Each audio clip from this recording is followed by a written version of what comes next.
So I've pre-glued Addie's forehead. I'm going to apply the silicone direct. I'm going to press on the area that I want it to adhere to, because the warmth from my hand will help release it a little bit as well.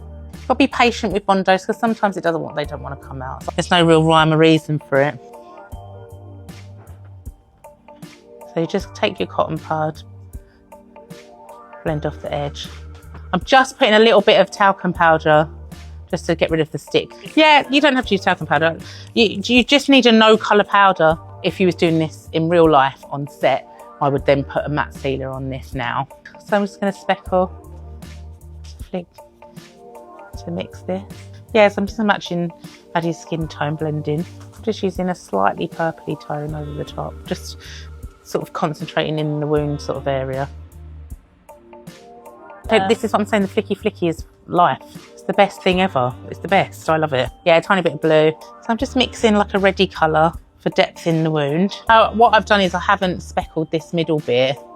I'm actually going in with the brush because it's more concentrated, so I can go in a bit heavier. I don't need to speckle into the wound because I'm making a wound that's sort of flat underneath. Does that make sense? Yeah, it's an open wound, so you need a depth of colour in there. The colour needs to be more concentrated. So I'm going to do something controversial. I'm actually going to mix this colour with a bit of white. What you'll notice, when darker skin tones have cuts and burns, because you've got more of a contrast, you'll find that a lot of the time, if you was to scrape yourself, it would be quite bright pink underneath. You know, I've done the red underneath, and I'm using that. I'm cheating. I could have just mixed a pink, but I'm just cheating by adding the pink on top. And then I can go back and add like a bloody tone over the top. It just helps to add depth to that wound. And this is all just illustrate, and then in a minute we're going to add pouring blood, wet bloods.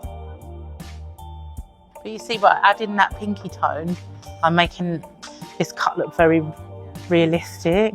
You just wouldn't think, you think, oh, pink's not going to work, but it really does.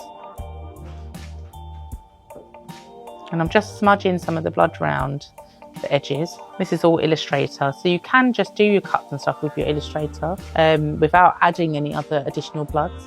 But sometimes you need the pouring blood, or you need that sort of shine or the wetness.